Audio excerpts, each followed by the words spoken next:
Yo, yo, yo, yo, yo, what is going on, COD Familia? It is your boy BN, aka Mr. Kingdom Builder, and today we are checking out SSS1-13, as there has been apparently war going on here for days.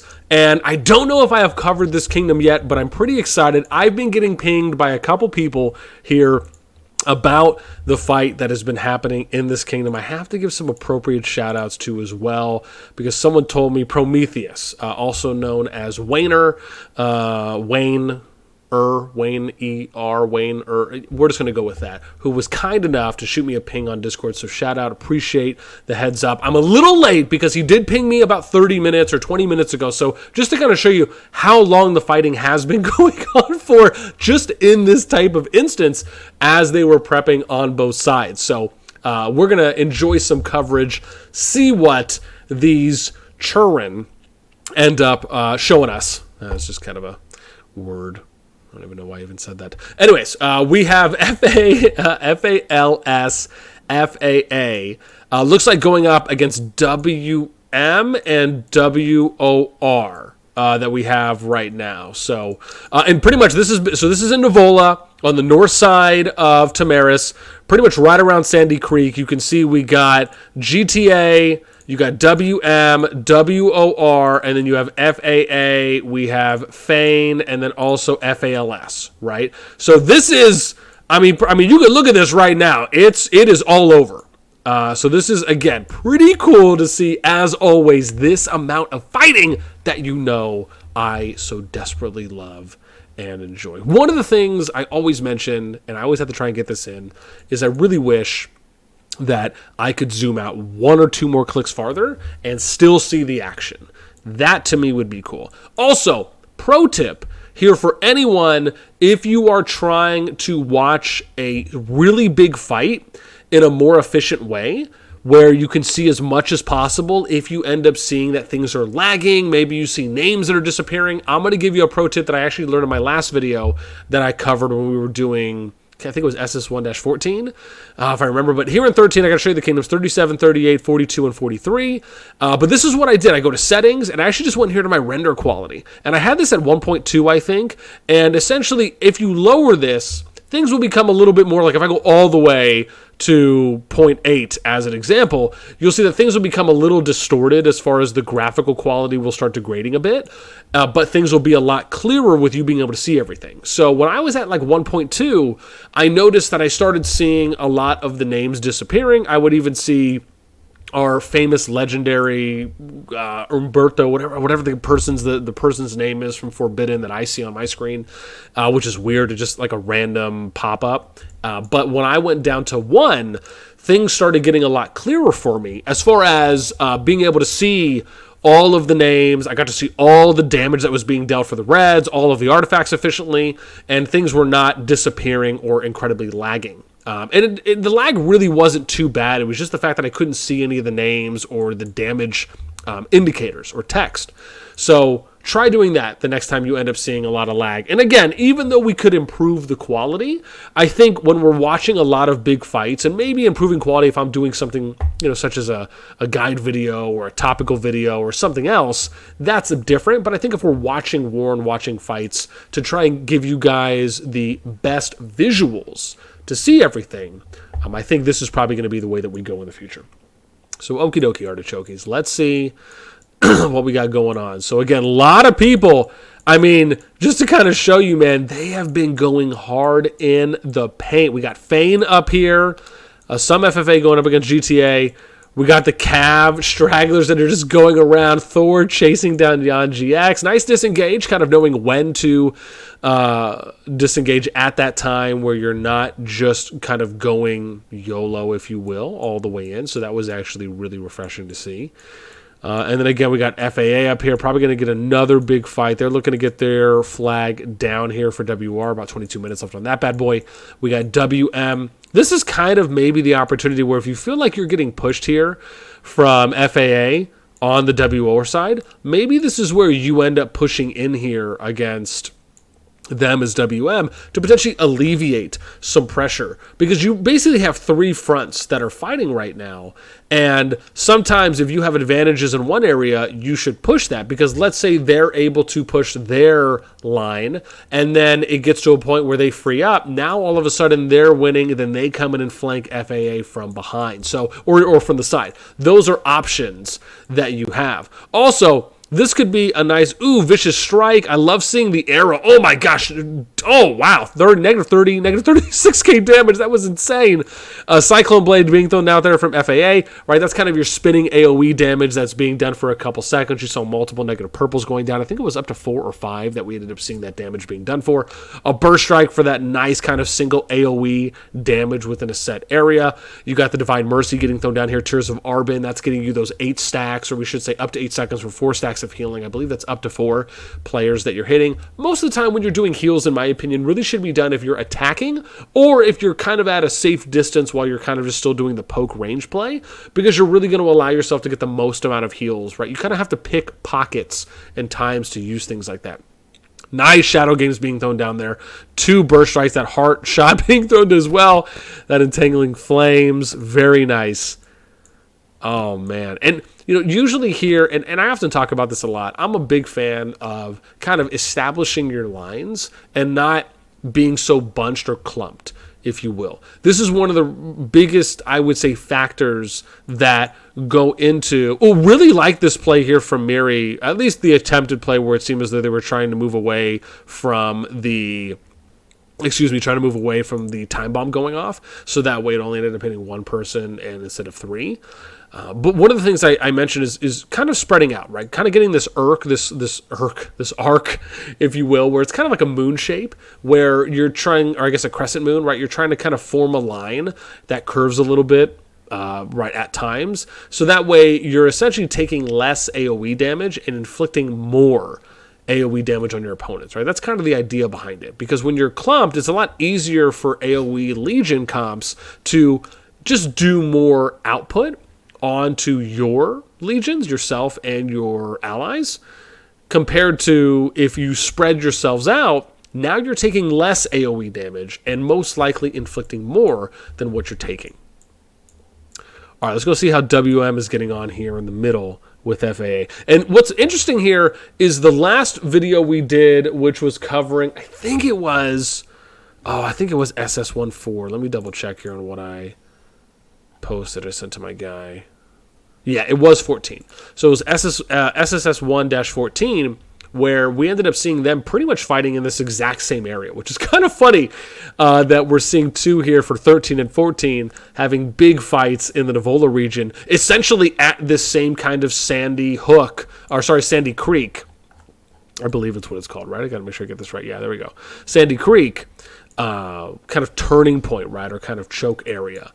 So really cool. Really, really cool to see.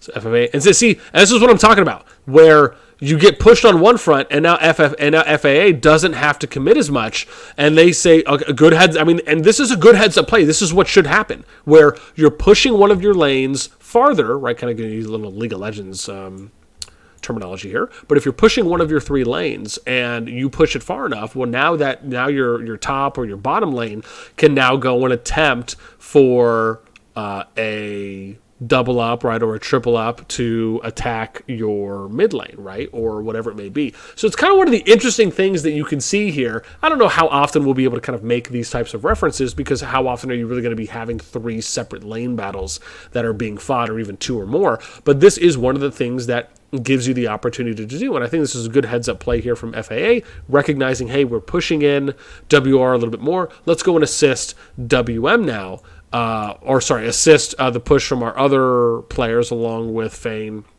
and some of the FALS guys to push this mid lane. And now you have the top lane, which is GTA. In this situation, right, GTA either should just push in FAIN, take advantage of the numbers, or you push in and give support a little earlier. So this, to me, I think maybe, and we didn't really see exactly what GTA was doing up here with FAIN, but I would say this probably should have, and I should say if it could have, should have happened earlier where they came in to start fighting, so that way they could have been kind of doubling the middle here with WM, instead of taking a little bit more, I would say almost unnecessary damage early on. In this situation from FAA, I'm actually shocked that they did not, because they had enough members there. And we saw in SS1-14, there was at least one or two instances where a behemoth was summoned, and they just zeroed it within 15 to 20 seconds. It was pretty fast. So I am, and bear in mind, you can take multiple approaches. It's not necessarily that one approach is bad. It's just when you have good momentum, especially if you're in your enemy's territory, and you feel as though you can sustain and hold, have everyone just make that call, have everyone focus the behemoth down, kill it real quick, and then go ahead and continue about your business. Now, of course, the other play is, well, we'll just wait for the behemoth's cooldown to expire, and we'll engage on another front, and then once the behemoth expires, then we'll go in. We actually saw this, I think, happen in SS1, can't remember if it was -20 or -23 that we covered, where they were waiting to engage from the bear that, first it was a giant, it was a giant that was summoned, and there was a group of alliances that essentially went outside of the circle, but they probably could have been doing a little bit more. Some of them were playing it a little passively, but they essentially waited for the behemoth to finish up before they went ahead and re-engaged after it did. And so it kind of looks like that's what we're seeing here from the FAA side, which, to be fair, again, right, you like I said, you can play it however you want. I think if you have enough people, I actually would opt for killing the behemoth, especially if you feel as though you can nuke it pretty quickly, just so you do not lose your positioning, especially if you have good positioning, like it at least seemed that FAA did, being over here on the WM territory. Oh, nice, dude. Now you got WOR with the counter push. Love it.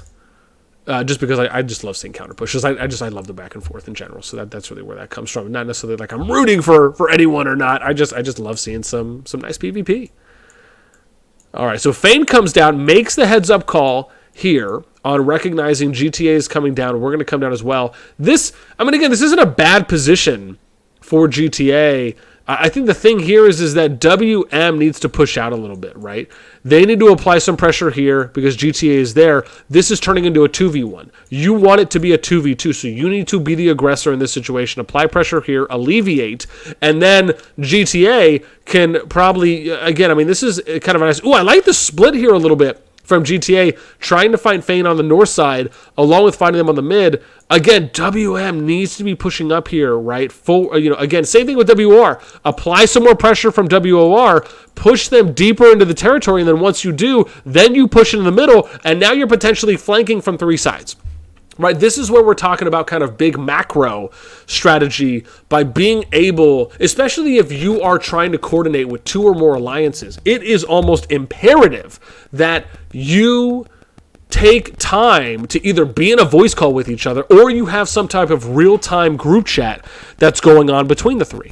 My recommendation probably is more of the needed and really out of necessity being in a voice call with the three commanders or three leads from these alliances, so that way they can issue orders more effectively. Or what you do is you get into a group call with whoever the three on-field generals are, then maybe you have a couple officers that are there as well, and so that way they can then reiterate information or disseminate information, orders and instructions to the alliances, right?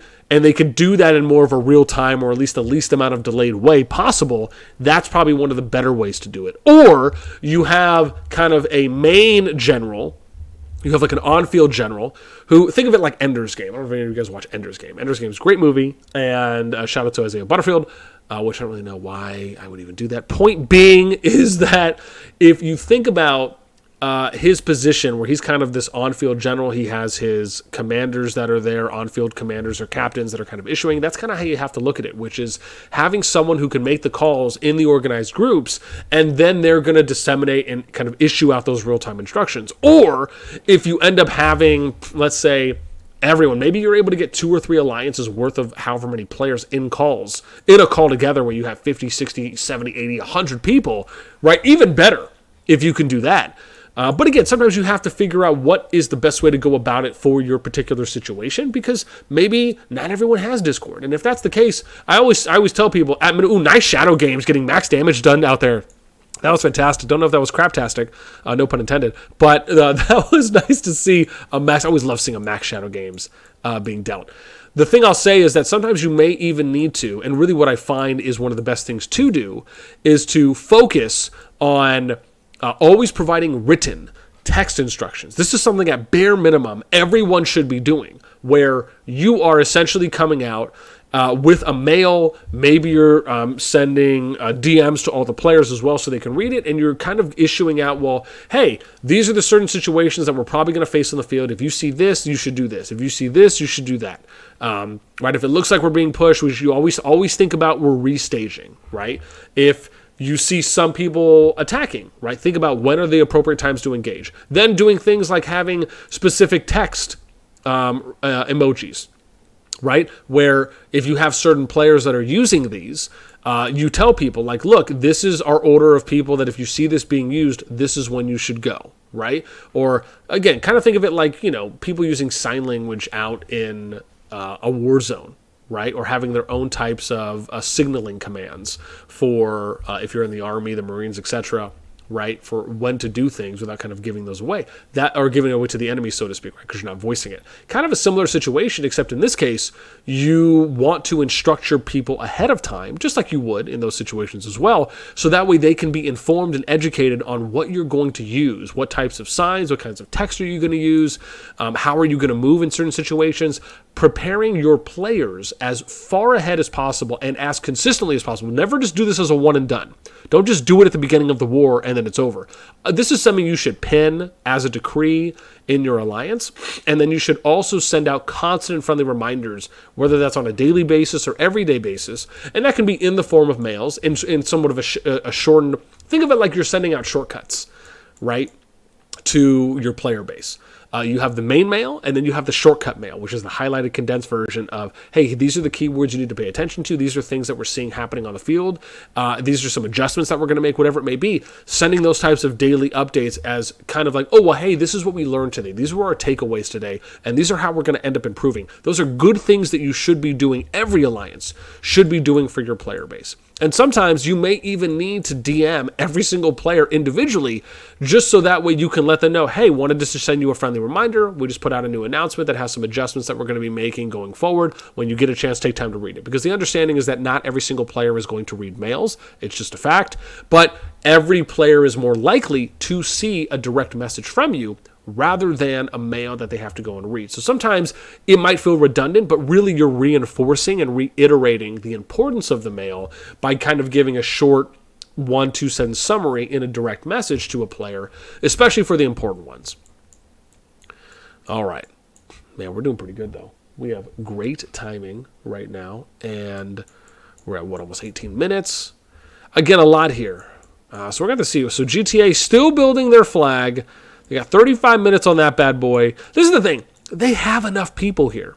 This is where you have to look for opportunities on when to engage and when to kind of hold off or coordinate a bit more. In this case, I would push FAIN because they don't have a lot of people there, right? You even have a few from FALS.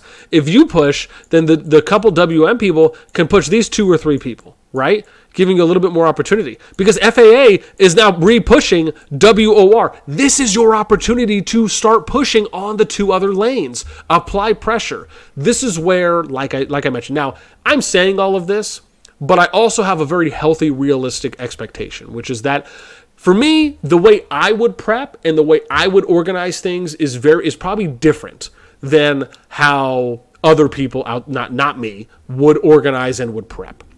Right? For me, a lot of these things would already be done ahead of time, so you can try to increase the likelihood of them being done consistently in the moment. It doesn't mean that everyone is going to operate that way. I also don't know what the inner workings are of each of the alliances on each side for the 3v3 that we're seeing here in Nivola, right? So there's some external factors or other factors that we just do not know of. So me calling attention to these things is more talking about what the opportunities are, because they are there. And these types of opportunities can arguably turn the tide of battle. And for me, like I said, it always just comes down to enjoying watching as much PvP as I can because it is enjoyable. I love the PvP in CoD. I think CoD's PvP is really at the forefront of where we're seeing Kingdom Builder PvP and the standard of it thus far. And I still don't think COD has really even reached its potential yet. And I say that in a few areas. One, I don't think we've seen the potential reach when it comes to the standard quality level of PvP yet, because people are still learning and getting acclimated and developing and growing, but also because I think mechanically we can improve. One of the things I often say in videos like this is I just wish they would remove counterattack damage, right? Really allow for it to become a true skill endeavor where you're not allowing a whale or someone who already has a max account to just go in there and essentially just run like a counterattack damage build or something else that's near where they can just kind of go in and you just have, it's a handicap, right? That's how I view counterattack damage. I view it as a handicap. Instead of how I believe it always should be is where you have to be online, you have to be active, you have to click on your unit, and then your unit has to click on the other unit, and then it'll start attacking, right? Not where you attack a unit, and then you're just having, like, look, you're having this mage battle right there, right? Between very far ranged.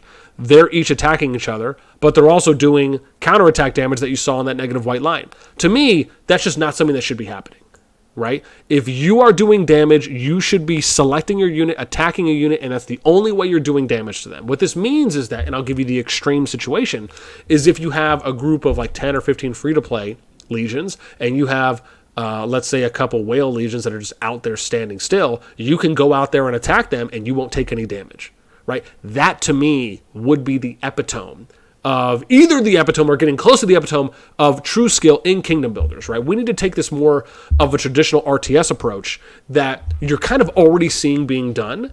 But to me, if that happens, Call of Dragons immediately becomes the number one most free-to-play friendly Kingdom Builder on the market until games start adapting or adopting the same similar PvP mechanical style. So anyways, that's my one note. I'm not going to ramble as we usually do about that, but I just wanted to mention that.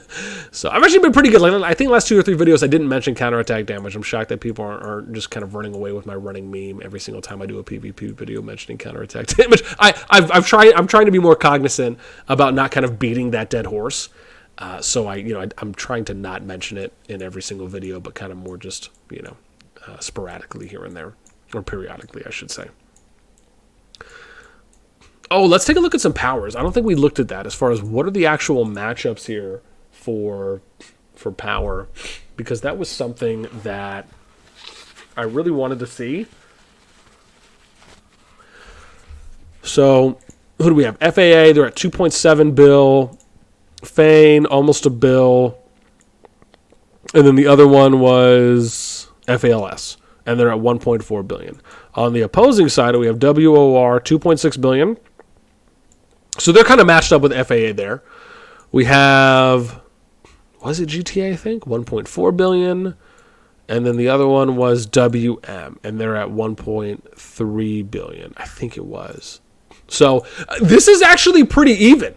If I was to add up the powers just from face value, it seems as though the southwestern front of WM, GTA, and WoR, I mean, maybe edge a couple 100 million, but that still, for me, is pretty much nothing. This could actually be the most fair and just power-balanced fight when you're talking about total power between the alliances and their sides, notwithstanding any potential disparities between top players. We actually would have to look. I don't know. So you got Jack and Kim as the top 2 players here for FAA, and then Ray Z, right? So you got 91, 130 mil, then 78 mil. So you got about 13 mil differential there, and then beyond that, you're looking at, 43, 45 mil plus. And then FAA, WoR. So you got 2 WoR, 2 in the top 7, a lot of FAA. WoR 3 in the top 12, 4 in the top 14, 5 in the top 5. It doesn't seem bad, I guess, so to speak, just with the exception of the top 2 players. But, again, that, and you actually see Jack right here, too, as well. That's pretty cool. Let's see. Who was that guy? So he's the number 1 player, Jack and Kim in FAA. So Jack MR is the number 1 guy here. Always nice when I can actually catch people. I feel like I'm playing Where's Waldo often. I don't know if anyone ever read that book where you had to find the little person in like a slew of people or just a lot going on in those pictures, but that's kind of what I feel like sometimes when I'm trying to look for specific names. So I attempt just not to. Ooh, wow, big negative damage coming out there from, oh my gosh, negative 50,000. That was intense. Oh my gosh. Wild! That was pretty cool. Divine Mercy. Ooh, this not bad. I probably would have placed it a little bit farther back. But again, still were able to get off, I think, 3 or almost the max heals. So again, not the end of the world. WR falling back a little bit. I mean, again, the numbers aren't really in FAA's favor, at least for that group right there. WM getting pushed back a little bit as they come back. Let's see where GTA is. Ooh, wow, FAA kind of switching positions here and going up top. This actually might have been a nice heads-up play by FFA, FALS, and FAIN, if there is some FAIN. I don't know if there is any in there. But by saying, hey, look, these guys are building this flag. Let's go ahead and just reposition and go up top and maybe see if we can kind of pull out hitting some stragglers that are building, because they're not going to remove, and that just kind of gets us some free kills. And you're kind of seeing that happening right now, right? Again, look at that massive roll punishment. The Shadow Game's being thrown down too as well, and you're just kind of hitting the builders, right? You're pushing the PvP units off. Now, usually in my recommendation, I don't know if I would have had GTA fall all the way back here. I actually think I would have had them fight a little bit and then focusing the units that are attacking the builders, just so you could have at least got a little bit of damage put out. And on top of that, you could have then had your other lanes pushing from the middle and from the south.